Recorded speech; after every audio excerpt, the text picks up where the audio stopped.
Okay, hi everybody. Really sorry for the late start. I know we're about 10 minutes late. Please forgive me. We have just a few technical problems. I know the sound for Lavinia when she's about to start talking possibly may be a bit difficult to hear. And if that's the case for you, we will definitely send over the link, the playback on our YouTube channel for you to watch at a later date. So let me just start from the top. Thank you so much for joining DESC again. So just to reiterate, this is DESC, which is Developing Entrepreneurial Services and Communities.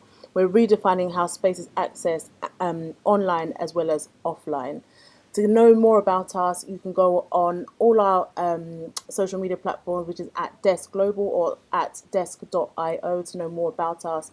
Today, this is the third installment of the bi-weekly webinar that we have, where we're speaking to lots of different entrepreneurs about their journey, as well as basically how they've overcome the different challenging times that we've all been through, but particularly them obviously in the entrepreneurial arena. So today I have Lavinya Stennett, who is the founder and CEO of the Black Curriculum. Thank you so much, Lavinya, for joining us. For those of us who don't know what you do or who you are, tell us from the start, what is it that you do and who you are? Yeah, from the start. Okay, so the Black Curriculum, it's a social enterprise that is aimed to teach Black history 365, so not just in Black History Month, in order to bring a sense of identity to young people, all young people who are, at school. So we teach young people from the ages of 8 to 16, and we're hoping to actually teach even younger ages. And the whole idea is that through the education that we give them via our syllabus, they're actually empowered to just continue learning Black history and building their sense of identity, whether that be racial identity or national identity, or even creative. So it's really about stimulating young people's minds through knowledge, yeah. And how did you start the Black Curriculum? What was the kind of catalyst for you to begin this journey? Yeah, I think, okay, so the main kind of part of my journey was going to New Zealand. I'd say that was the entrance point really for an awakening into the idea that Black history and Indigenous histories are a major part of who we are as people. So in New Zealand, or in Maori culture, you have this phrase called tangata whenua, which means people of the earth. And therefore meaning that anything that you take from the land, it's very much intricately connected to who you are, right? So there was this sense of belonging that wherever I went, like, people just belonged to their land, and I felt that was a very proud, very confident, and almost like strong kind of sense of identity to have. And I didn't feel that we had that here in Britain, because we didn't know our history. And the histories of Britain is that we've been here for centuries, and yet that's a central part of the curriculum that's missed out. And there's no encouragement from teachers or the government to actually make sure that young people know their history and therefore feel proud of themselves, right? So for me, that was the kind of like catalyst event. I was in my lectures and I began writing that I wanted to create this curriculum that was centered on the histories of Black people. And that's really what brought about the Black Curriculum that was the end of 2018. Okay, Lavinia, I'm really sorry. Apparently, a lot of people can't hear you, basically. Is it? That's not your fault. That's on our side. We're just trying to sort it out now. Okay. I think they can hear me, but they can't hear you. So we're literally we're trying to sort it out. But it's okay. Let's continue because, like I said, we will put this on playback on our channels. So don't worry about it. So I guess let me start from how you began to kind of start your journey essentially. What were the kind of key things that you need to do? Like, how much money did it cost? How much planning did you have to do? Kind of talk me through. Okay, you have this idea. What was the kind of first material thing that you had to do? Yeah, I think from the start I had already kind of got a foot up into, I guess, the world of charity, and that was only because I was connected to someone who worked at the council who was able to tell me where to access funds in order to, create this idea. So even before the idea came, I was already aware of the Paul Hammond Foundation and other places to access grants. So I applied for a grant to help fund this creation of a curriculum, and I was successful. And in December, that kind of package opened up not only financial resources, but also the extra kind of support that's really needed and central to building a business. And I look back now and I'm thankful that I had that, because I think without that kind of guidance as to how to set up a legal structure, how to create a vision plan and not even a business plan, what's your vision, what's your mission statement, and just refining that, as well as just thinking about who I wanted to work with as well, intentionally. These are things that I don't think, without the guidance and support of people who had done this before, I would have received to be able to kind of develop the Black curriculum to what it is now. So at the time, I just remember I was studying, I was connecting with loads of different people. I remember just being very open. The reason we were able to kind of build a curriculum was because I went to other people who were equally as interested in making sure that Black histories were part of the national curriculum. And I was meeting like-minded young people along the way, as well as connecting with organisations such as the Runnymede Trust. And these things just came about through just the more connections you make, the more people that pass on your idea to other people. And they're like, oh, that's interesting. And then you just end up having this wide network of people who are just really, really supportive. And I think from there, I was just really active and being very proactive in terms of information, in terms of thinking about, how to just make an impact, through research and just different ways to make sure the idea is very expansive and not just, it's not just an idea. Yeah. Okay, that's interesting. So tell me, in terms of the actual curriculum now and what students can learn, what are the kind of key things that you do now, but also in your mind set out to do, and are you still doing that? Yeah, so curriculum development is part of the cycle. I think with knowledge, you have to be able to it's a dialogue. You have to enter into a relationship with knowledge as if it's a person. So you're therefore questioning things, you're opening things up, you're always reflecting. And so for us, it's not just about having a curriculum that was created last year. It's fantastic, might I say myself. It's got different themes. So it's got music, to art history, to politics, to land, so different topics, from Grenfell to very much more historical concepts that young people can reckon with themselves with, and really start to think about the world critically and imaginatively and see themselves reflected in that. But we're not going to just stop there, because there's just so much more to give, and I think there's a lot more information that I don't even know, that young people may already know. I'm not going to take that for granted, but I think there's a lot of information that that needs to be really just taught more authentically in school. So from colonialism to just even different parts of the Caribbean and Africa that we don't always hear, we don't always hear about, don't always have the privilege of learning about, just because of the way that knowledge has set up different communities and cultures. Yeah. And how did you get all that information? Because there's so much, to do with Black history and our culture and what we do, and all the things that we've been through, both positive and negative. How did you kind of set out to collate that information, gather the information, and then I guess almost start to edit what could make it and what couldn't? How did you? Yeah. I don't know. I think the virtue of timing is something that I can't overlook in the process of creating the Black curriculum. Very fortunate, but also very stressful at the time I was studying. So I had a lot of access to information, materials, people, knowledge that was just inaccessible to many other people. And I think the grounding, that's why I love studying. The grounding in knowledge makes you want to learn more. You do your essays, your dissertation, you have to provide much more than just one reference. And I think the journey of learning means that, especially when it comes to Black history, it's not someone else telling you have to do this. It's whatever leads you. Do you know what I mean? In your own kind of journey. And so, we had the library. We also had other historians and researchers who were doing similar work in their own kind of capacities as students.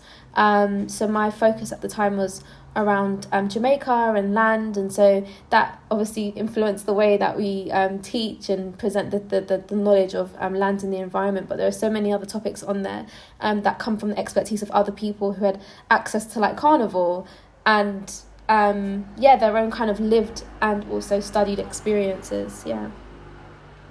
I see. And so kind of talk me through, I guess, how you essentially make that curriculum accessible to students through schools or other places. How did you actually manage to get your curriculum into these establishments?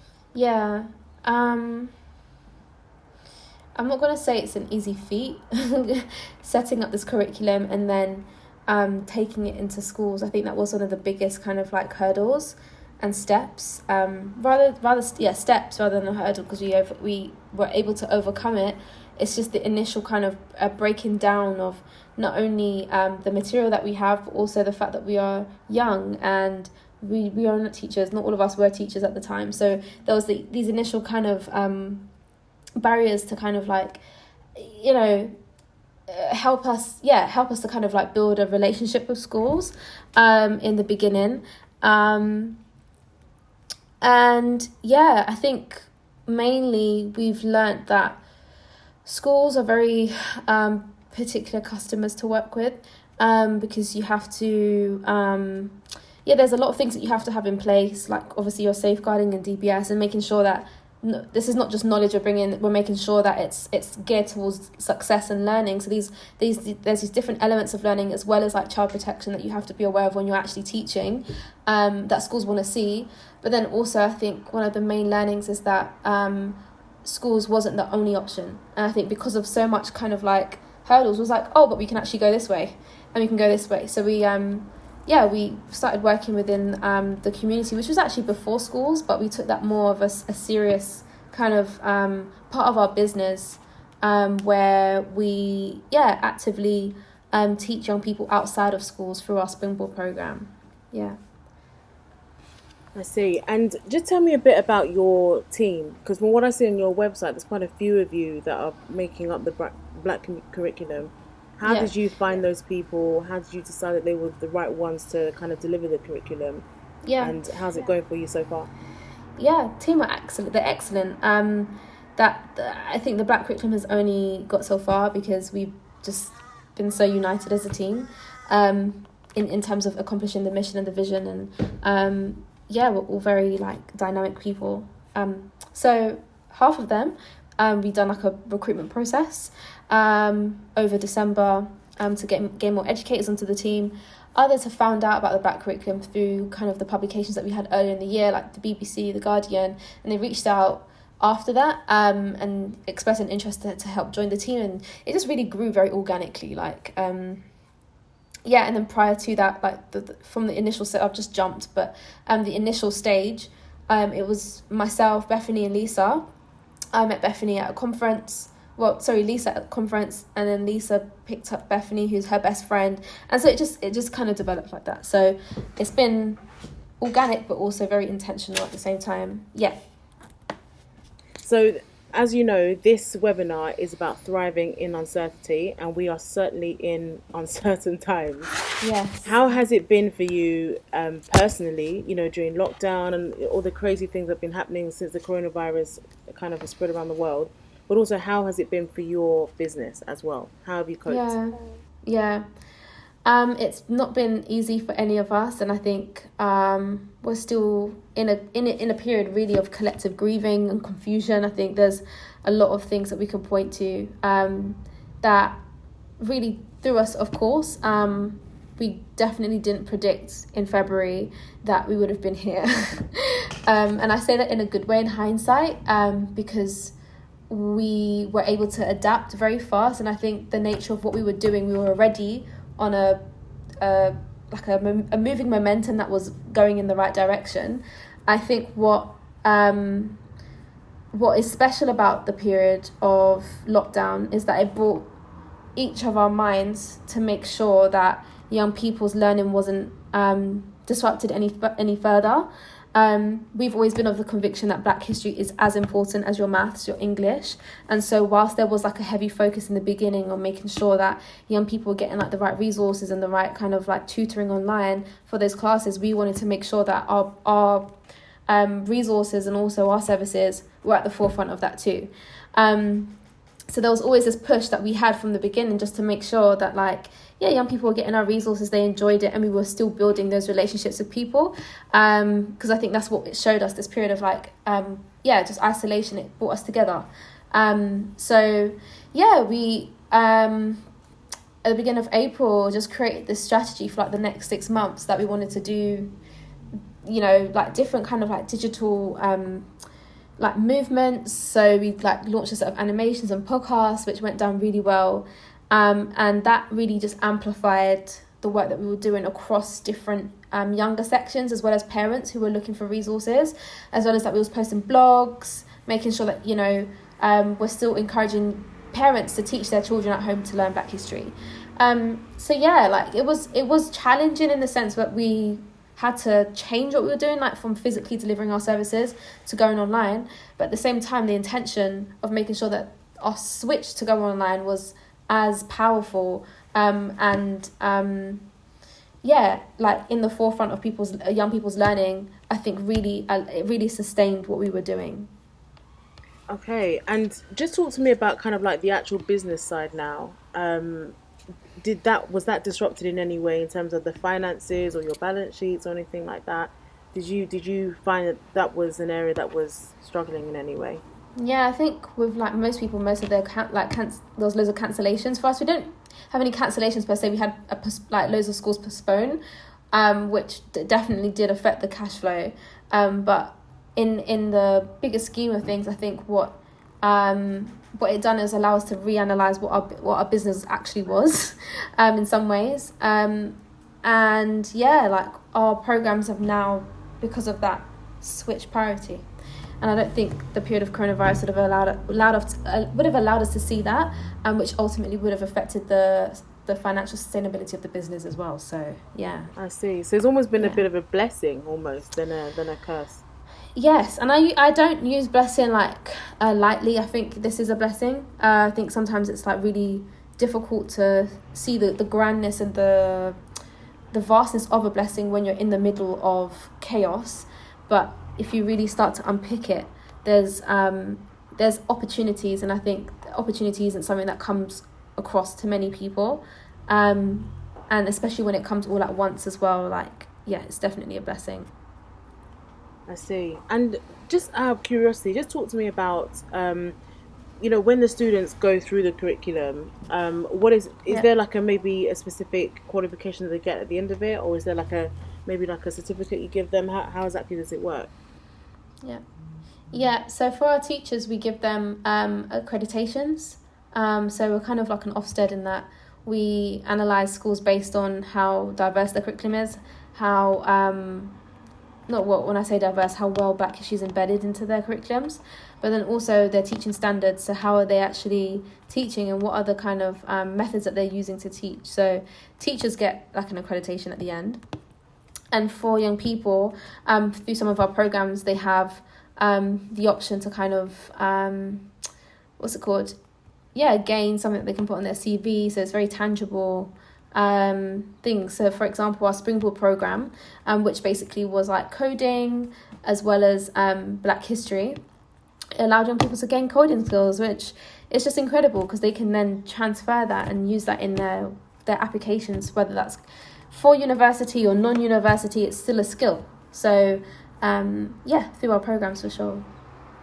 Okay, and just going back to what we were saying about uncertainty and adversity, what would you say has been your biggest challenge so far as a business owner, and how did you overcome that? I think communication. I think communication is so underrated. Like the ways in which we, as business owners, have like all these ideas, right? In the back, sometimes the front of your head, and you're so I guess focused on like making sure it happens that you're more focused on the output rather than the delivery of that. And and the delivery meaning how you encourage and persuade and also support other people in that journey to get to that goal. So I think for me, like the communication side of things has definitely been a learning curve and something that I'm constantly trying to improve on, because at the end of the day, I was saying this earlier, the vision that I have, it's no good unless other people are on that journey and understand it and feel and connect with it as well. So I think learning how to communicate that and make it personable to people as well is like something that's it's been a challenge. It's been a challenge because everyone does it differently, right? So yeah, definitely communication. And how did you, I guess, overcome that? Where did you kind of see the areas where you could improve, and what did you do to tangibly overcome that? Yeah, I went on a course. One of the courses was actually handling difficult conversations, and it was about listening. And I think, like before you talk, listening to the other person and also to the context of what you're in with that person is important before you then go and give your side of it. So I think courses allow me to kind of see the process, because sometimes as a young person, like I am still 23, I'm just doing things as I know it. But I think with businesses there's a process, and sometimes you have to like just put yourself in this business mind and know what the process is like. So I think courses definitely help you to see what that looked like, as well. So as did you do a course like while you were studying? Was it whilst I was studying? I think I graduated by then. Yeah, it was like last year July. Yeah. So yeah, I'd done a course around like that, and also seeking feedback from the team. So I constantly like ask them, like, we have these meetings and we decide what's gone well, where our strengths or our areas of developments are, and they're really honest with me. So it was one of the things I just took and started to like make sure that I'm planning communication better in my strategy, and it's just making sure that it's all good. Okay, and as we were saying, the organic growth of the Black curriculum, not just with the team but also with press coverage, etc. How have you dealt with that? The fact that there's been so much attention on it, and the fact that people are watching it now, more people are trying to sign up and bring it into their various establishments. How have you dealt with that personally? The fact that things are fast moving almost. Yeah, it's hard to accept sometimes that something that you've created and was so, I guess, always very powerful but very small and localized is now in the minds and the eyes of other people, and to that extent it means that everything that we do is either very, very appreciated or hyper analyzed. And I think that's the hard part, that I'm like I'm still very attached to how it, not to how it was. I think I'm definitely moving with it now, but I think at the time it was just very like, whoa, like just crazy to have all these different people, different countries like interested in the work that we're doing. But I never underestimated the power of it. So in some ways it's surprising and it's lovely. But on the other hand, I do feel like there's a lot of like intentional engagement that needs to be done to make sure that I'm not overwhelmed. And the team as well know the best ways to kind of like keep the momentum going regardless of if people are watching or not. Yeah. And just talk to me in terms of like your own personal journey now. So obviously you're an individual like everyone else, who's experiencing, exponential growth with your business, and you obviously see positives and you'll see negatives and you'll have ups and downs. How do you kind of weather that kind of up and down journey that every entrepreneur has, particularly when they're first starting out? I take walks. I take loads of walks. Sometimes you'll see me on my bike. I think it's about mind space and being able to reflect. The process of reflection is the only way that or rather you can challenge yourself to do more and also to kind of do less at the same time as well. So I go on a lot of walks to make sure that my mind is right. And I speak to other people as well who are in not just similar positions, just different sectors. Just to kind of just ground myself, and make sure that I don't feel like I'm alone, because it does feel lonely sometimes. But I think there is a lot of other people in similar boots who want to talk and who will talk, and you can have an amazing conversation with them. So I make sure that I continue talking to people as much as I can. Yeah. And do you feel like there are any challenges, not only being an entrepreneur, but being a female entrepreneur, and not only being a female entrepreneur, but a black female entrepreneur? Do you think there are any challenges with that? Yeah. I would have said, like, back in the day, I'm just an entrepreneur, because, why should we have to differentiate between being a female entrepreneur and an entrepreneur? Surely just an entrepreneur. But I think being so hyper, what's the word I'm trying to look for? It's, you're hyper visual in the space. So anything that, or hyper visible, everything that you're doing, it has to be very excellent. You have to have a very, very good rationale for it. And it's just in the space of just being very visible. So I think on that hand, it's been very exhausting, because there's been a lot of explaining. And I definitely know that if I was a black man, or if I was a man, just put it that way, I wouldn't have to be doing all of the explaining and the proving and the back and forth. I'm not to say there's no struggles for different people, but I definitely do think that there comes another layer of pressure to excel and do things like that whole black excellence thing. And why is that? Do you think that's because as a woman there's more scrutiny on you, because people just assume that maybe you won't be as good, or why do you think that is?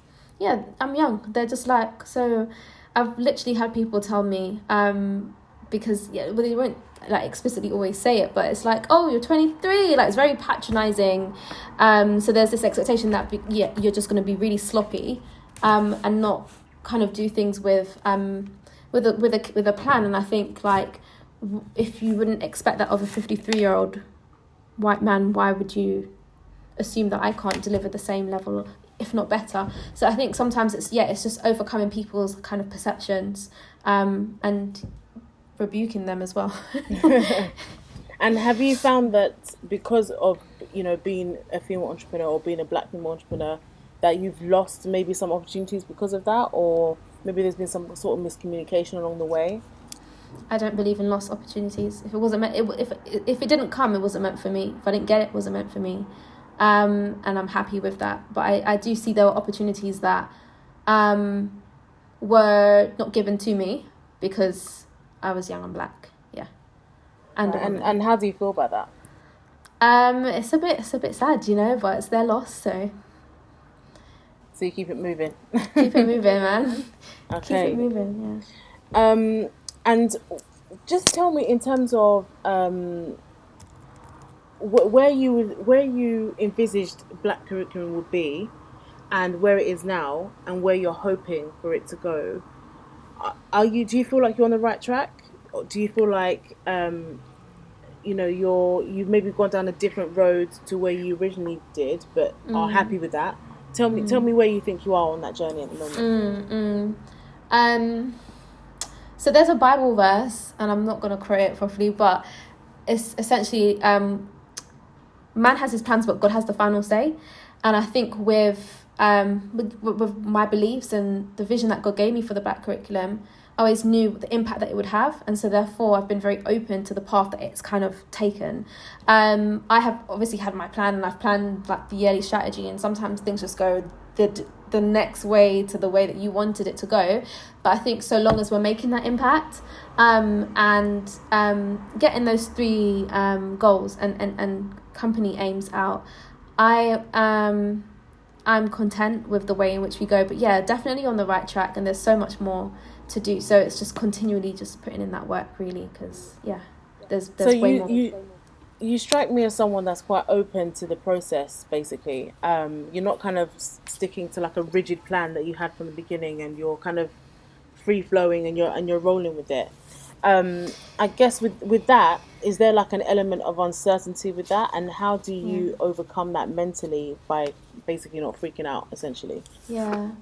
Maybe I'm giving that impression, but I'm really not. Like, if you see my front room, I've just got plans and plans and plans for days, so it's all written out and whatever. But I think just to avoid giving up, you have to be expansive, and you have to be quite open to allowing things to happen in a different way, and making sure as well that if you're not happy with the way that things go, you know exactly what goes wrong. So I think that comes down to making a plan. Like, as I said earlier to Samuel, planning to fail is failing to plan. I think a plan is, you need a plan.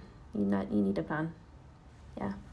Okay, we're about halfway through now. So if you're just joining us, thank you so much for joining us. Again, this is about Desk Talk, where we're talking to various entrepreneurs about their entrepreneurial journey, but particularly in the era of coronavirus, where there's so much uncertainty. That's why this webinar is called Thriving in Uncertainty. Again, if you want to know more about Desk, you can go on our Instagram or our YouTube, where you can type in @desk.io or @Desk Global, where you can see much more content, know more about Desk and what we do.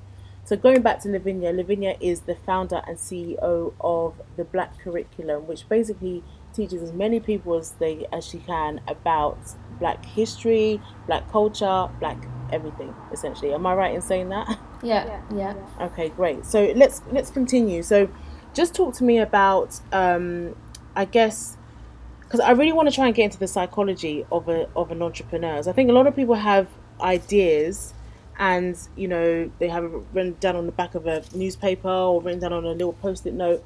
But to get it from the idea to manifestation obviously takes a lot of mental space and a lot of I guess so almost self-belief as well. Can you kind of talk to me about the psychology behind setting up a business? So, for example, I know my friends and I are always talking about, oh, we should do this and we should do that, blah, blah, blah. But then it's always just discussions, never ever like actually materialize. Just talk to me about the self-belief, what other kind of components or other philosophies or just other influences that help you to kind of kickstart it and as well as keep going. Oh, okay, that's a really good question. I think I have like three answers, or three parts to an answer. So I think with any idea, especially as humans, we have this urge to be on top of it and to dominate the idea and to be the boss and just really lead it. I think it's the opposite. It's quite the opposite. You have to be able to be a servant to your idea and allow the idea to teach you. So you follow this idea, you research the idea, you find out way more so that you can continue to like be a student of whatever your idea is, so that you are being led on that journey. And I think that is the humility that is needed as an entrepreneur, to kind of just really believe in it, but from a very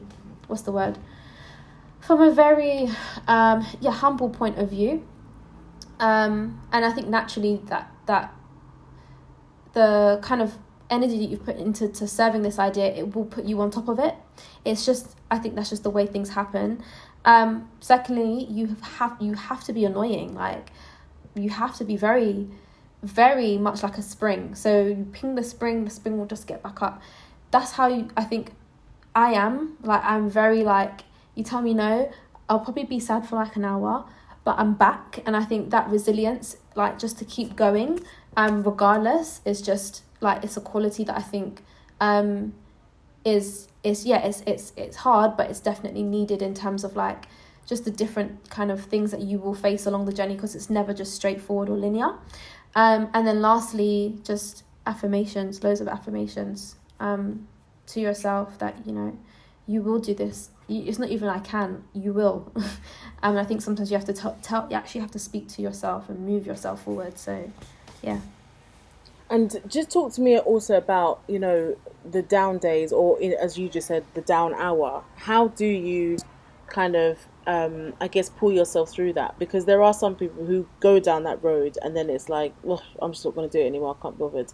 How do you push through that? It's hard. It's hard. Because when you're in it, you're very.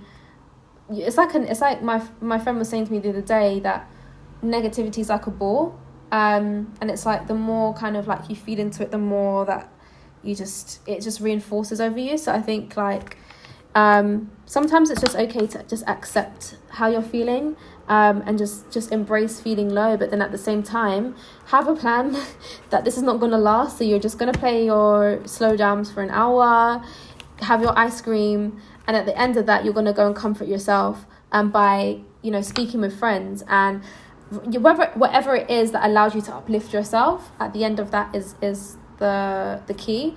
But definitely my down days, I definitely just allow myself to feel like it, because we're human, man, we're not machines. So indulge yourself, but don't stay there, essentially. Acknowledge the feeling, like feel it, but like you can't let it remain. I think acknowledging it is really, really, really important, but it's not, don't accept it as the permanent condition. No. Okay, I should say to our audience, please subscribe to our YouTube channel. Again, same thing as before with our Instagram. You can follow us, subscribe. You'll get to see more content. You get to see the entrepreneurs I've interviewed 4 weeks past, as well as the content from today. If you are one of those people who cannot hear anything Lavinya is saying, I really, really apologise. We've been trying to sort out the sound all evening. We will upload this webinar to our YouTube channel as well as our Instagram, so that you can play it back and see exactly what Lavinya is saying. So apologies for that if you're just joining us. So Lavinya, let me just go back to, I guess, let's talk about the future now. So where do you see the Black curriculum going, say, in a year's time, 5 years' time, 10 years' time? What is the kind of like mission statement? What's the goal? Yeah. Oh, wow. The thing is, if you had asked me this last year, I definitely wouldn't have. I would have given you a rough idea, but I think just continuing to be a leading organization, in education and more broadly, but also specifically making sure that young people across the UK are fully empowered and are able to express and develop a powerful sense of their identity through our teachings. So definitely just at the top of our game consistently for however long, and I do see us enduring, because this is legacy. I think it's important that young people just see this as something that they can like put their trust in, as much as BBC Bite Size, right? So And do you see yourself only being in the UK, or do you see yourself expanding into like other countries, other continents, maybe even like actual places where there are Black people, like Africa and Caribbean? Yes, we will be reaching outside of the UK to different continents for sure, 100%. Okay, great. Is there one in particular that you've got your eye on, or? You got to keep your eyes peeled, man. Okay. So just, if you were to kind of say, give advice to young female Black entrepreneurs, what would be kind of like your top tips for starting out? Be really clear about your goal, your vision statement. Surround yourself with like-minded people who will support you. Make sure that you're not settling. And when I say don't settle, make sure that you're doing your research. You're speaking to people within your field to find out what they're being paid for talks, commissions, so that you're not getting underpaid, and you're not being exploited. I also do think that you definitely, if you haven't already, need to like get an accountant, get all those kind of financial things in place, so that like you're literally ready, and there's people out there to support you.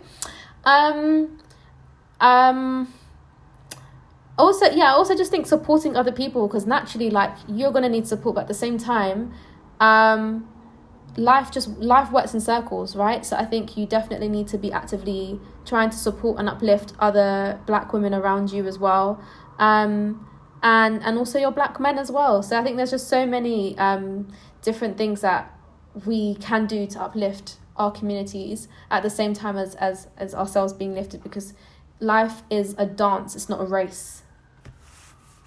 That's deep. Life is a dance, not a race. Okay. Yeah. And is there something that you know now that you wish you knew when you first started? Something that I know now that I wish I knew when I first started. I'm gonna say that I want to say it sounds really simple, but like hard work pays off. So focus, just like keep focusing. And I think like at the beginning you kind of don't have that sense of like, because there's no certainty. It's like you don't know if it's going to work, if it's not.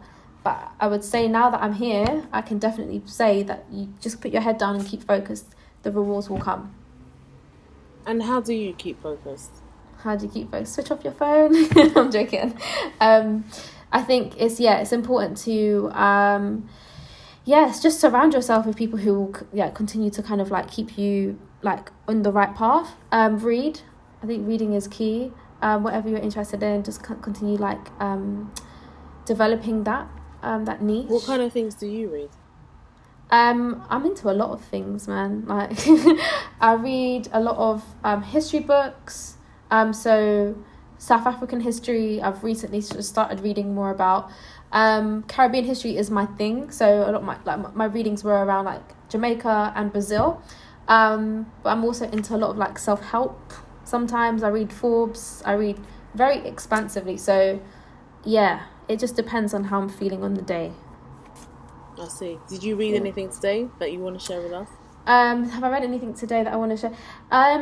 Yes. So early in the morning, I was reading an article on just receiving love, and sometimes I think as humans we don't always open ourselves up to the different forms of love that are there. And one of the advices that I got from just reading the article and having a conversation after that was to write down the source of that fear and understand like what your reason is for not accepting love. But then at the same time, when you're writing, staying true to you, and it's not just the article telling you to write down, and you're not really gaining from that. So to receive love, you've got to actually love yourself in that process as well. I see.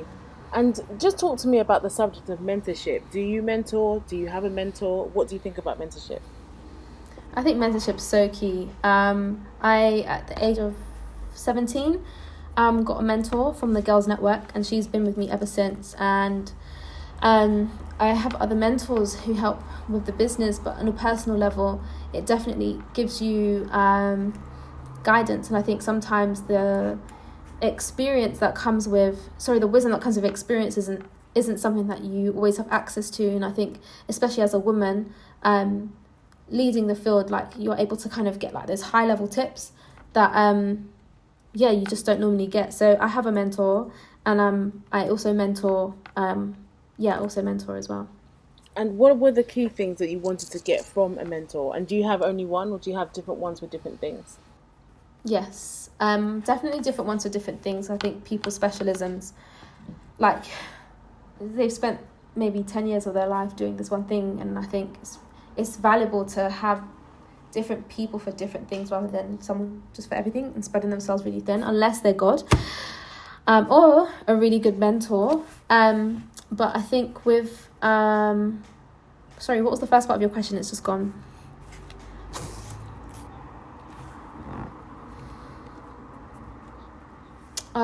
What did I want to get out? I think at the time it was really for my A-levels, making sure that I was writing, like all my writing was just like just being developed properly, and I was really just being really cohesive and coherent in what I was putting forward. But over time it developed into different things. So when I was in university, it was about applications for external programs, and also just time management as well. I think time management is something that like you're always going to need to refine. So yeah, at the moment, like we're having conversations on that level, and yeah, just making sure that like my time is it's being organized properly. Lavinya, let me just ask you about say for example, with kind of like the coronavirus and the country going into recession, etc., do you have what's the word I'm looking for? Are you apprehensive about the future? And are you apprehensive about, the uncertainty that is here already, but that is also to come as well? I think, acknowledging the fear is important, but I wouldn't say that I'm concerned that it's going to stop me or stop the black curriculum. No. So you're going for it, basically. Yeah, 100%. Great. And just in terms of, because obviously you're in that headspace where you think like that, but for many entrepreneurs now, they might be thinking the complete opposite and thinking, let me just shut up shop. For those who are kind of like on the brink of doing that, what would be your advice to them? Study wisely. Make sure you're taking in a range of perspectives, and you do what you want to do based on where you want to see yourself in 5 years. I think like working with that long-term goal is really key. And whilst there might be a lot of like panic and chaos and just people just, I guess, giving their opinions, I don't think you should always let that define you. I think some of the most best decisions have been made in crises, because people believed. And I think, yeah, just returning to that area of belief. And also vision is good. It's important. Okay. And you mentioned about how, this was like a vision that was given to you by God. Do you mind talking about that, or is that too personal? Not really, no. I think it's obviously my passion. It's my passion.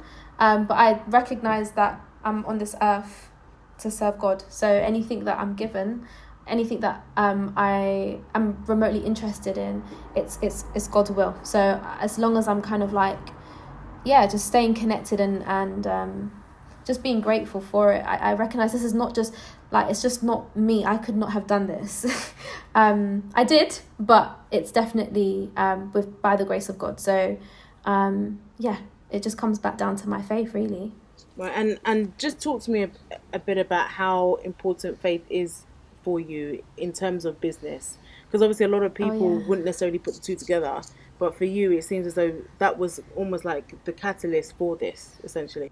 Yes. Yes, I'd say that each of the connections that I've made, it's definitely been it's been done in a way where, as I said, like, I couldn't have made it all happen and put the jigsaw together.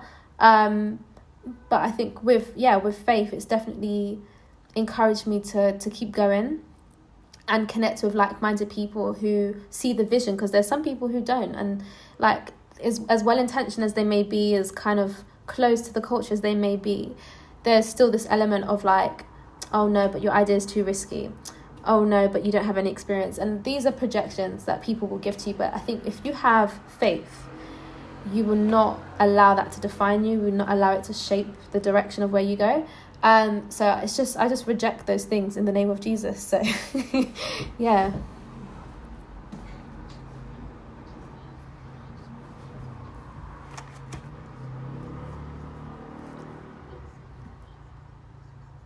That's a good question. So we don't provide the curriculum yet to parents or people outside of schools, but we have other resources that will be made available this autumn, and some on our website currently that can be used. So we have like animations and podcasts available. Yeah.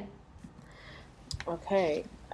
Please keep sending your questions. We've got roughly 10 minutes left, so I don't want anyone to feel like they haven't contributed in any way, so send them in. Because we have 10 minutes left, let's kind of I guess go towards the end now in terms of just touching on the future, essentially. So obviously at the moment you're in schools and in various other places, and we mentioned about potentially going into other countries as well. Is there kind of like a grand plan that if you had a magic wand that you could be like, boom, boom, boom, this is how black curriculum is now, starting today, what would that look like for you? Racism done. Like, I would really love to see England in a place where we're actually fully able to move without, having to look behind our shoulders or feeling like we're in a watchman state. I think also just true liberation. I think I should really correct what I said at the beginning, because I think racism is just one part of the oppression, but I think liberation for our communities looks like a range of things. So I just want freedom for us, and I think that's one of the the goals of the black curriculum, really, is to just see freedom for black people. And do you feel that potentially that is, or the black curriculum could be a platform for so-called curing racism, not just in this country but globally? I think so. Education's at the heart of tackling any kind of ignorance, prejudice, misunderstandings, and it fosters the ability to communicate, which I think racism is what it's about. It doesn't allow you to communicate. It doesn't allow you to sit down and actually understand and listen. So I think education is really powerful. And just to play devil's advocate with you now, there are some people who would say, why do we need a black curriculum? What if someone said we're going to do a white curriculum or an Asian curriculum? Would this have the same praise, so to speak? What would you say to people like that? Do your thing. Honestly, I think it's really important that we have an array of narratives on the curriculum, because as we know, it's completely, it's just completely reduced down to very non-important facts. You learn about the Norman Conquest and Henry VIII, and all these things that just don't have any reality. And I think if we had curriculums that were, and I say plural, that were really grounded in not only culture, heritage, but also just who we are as people, the better. So honestly, we need more. So do your thing. Yeah. And this talk about resource now. So in terms of the resources that you need going forward, what would you say those are? And is there any way where if someone wanted to contribute in some way or help you in some way, what would that take the shape of? Yeah. Resources. I'd say people are the most invaluable resource, because the more people that buy into this mission, the more lives that can be changed, because it's not just a case of me giving you a piece of paper and then that's it. It's the person behind the piece of paper and what I'm encouraging of you, what I'm speaking into you. And I think it's really important that there is a lot of people behind this as the main resources. So how can they get involved? We'll be putting out more kind of like ways to get involved through joining our team later on this autumn, but also more generally just sharing the word and raising awareness within your circles and your family, and really thinking about when was the first time that you were introduced to Black history, if ever, and how does it make you feel, what else do you want to learn. And I think just having those kind of conversations really open up the ways for other people to get involved. Yeah. Okay, please keep sending your questions in. I'm not seeing anyone else adding, so if you can send in your questions, that will be good, because I'm just conscious that we have a 7 minute. Honestly, this feels like 10 minutes, but it's already been an hour. Can you believe that, Lavinya? It's crazy. Yeah. So wow. I really, really want to give people the opportunity to send in questions if possible. But if not, that's fine, because I've got loads here. One of the questions I wanted to ask you earlier actually was, with the recent press coverage that you've had, one of them being Vogue, how did that come about? They literally just reached out. They sent an email. They were like, Edward Enninful wants you to whatever, and I was just like, that's crazy. So yeah, it's just been a case of just people finding out about our work through resharing, and just these things I literally mean it, they just happen. They just happen, which is nice. It's a nice surprise to wake up to Vogue in your email box. And how much has social media played a part in that, in terms of raising awareness? Social media it's amazing, because you can literally connect so fast to messages, to people and to causes, internationally and also locally, in ways that are personal to you. The fact that things just show up on your home feed and you can decide whether or not it resonates with you is something that I don't always think people feel like they can do in person. So there's a lot of positive people on social media who want to raise awareness, and exactly that's not an aspect that we talk about enough. So social media has been a blessing, and I hope that it will continue to amplify the message of the Black curriculum. And tell me about the feedback that you get from the students once they finished the curriculum. What are the kind of positives and negatives that you've had? It's honestly so heartwarming to read the responses from students after we finish our lessons. We do like an evaluation at the end, just to make sure that they have learnt the topics, and just to find out for us, like, what they enjoyed the most. And a lot of the feedback has been just like, I just didn't know this and I feel good and I want to learn more. And, they're so convicted. I think young people, you can literally see when the information reaches them, what it does to them. And like, it's just a seed. It's a seed that's being planted, and hopefully that blossoms into a tree. So it's been really positive, overwhelmingly positive. I don't recall, I haven't seen any negative responses.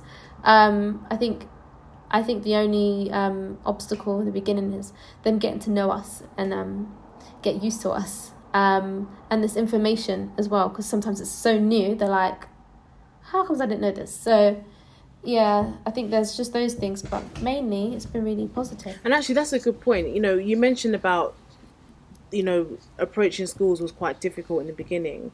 How did you manage to even, I guess, convince them or talk them around into kind of taking this information into their school and them kind of trusting you, knowing that you're not going to give them falsified or biased information, just knowing that, your Yeah. information was kosher, so to speak? Right, yeah. It just depends on the school. I think we had a lot of teachers support us from the beginning, and I think that just shows how much of a need it was. The fact that they just believed so much and got us into their school and followed it up with action. So I think it just depends on the teacher and the senior leadership as well, because the teacher can like it, but the senior leadership might not. So there's a lot of things that need to be done within the school, and that's what I was saying earlier. There's a lot of structures and processes.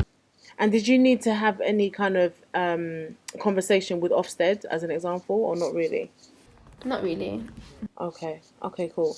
So we've got 3 minutes left, Lavinia. I want to kind of give you the opportunity to kind of, I guess, any parting comments, parting advice that you'd give to entrepreneurs, anything that you kind of wish to tell someone who's in your position now, or maybe someone who was in your position a year or two ago, for example.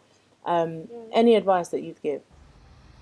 I'd say 2 points of advice. The first one is to try and do something different every day, whether that's just like switching up your routine or just taking in new sounds, or just trying to just switch up your routine, because that's really what keeps the creativity alive. If you can't do it every day, at least every week plan something that's really exciting or unusual, because that's where all the creativity lies, and that will help your business. So it's not every day think about the business. I think breaks is so key, and you can't not do without breaks and rest. And secondly, just go beyond your comfort zone. Like, if something feels uncomfortable, keep pushing, keep going, face that fear, make sure that and I tell myself this too, because I'm still working through it, but there's a lot of power in feeling uncomfortable. A lot of power, so just keep going and push through it. Okay, Lavinia, thank you so much for joining us. This is Lavinya Stennett, who is the founder and CEO of the Black Curriculum. I feel like of the three we've done so far, this has gone the fastest. I've been watching the time, just thinking, oh my gosh, it's almost an hour, and I've got so many questions to ask you. But you've really answered as many as you can, and you've answered them full and frankly. And I definitely am inspired. I've learned a lot from you just listening to you during these webinars. I'm sure other people have as well. So thank you so much for joining us. Just to reiterate for our audience, this is DESC, and you can follow us on DESC.io on Instagram, or DESC Global, to know more about us. You can see more of our content. You can see some of the other webinars that we've done where we've spoken to other entrepreneurs in the webinar where we talk about thriving in uncertainty. Thank you so much for joining us. Thanks again, Lavinya.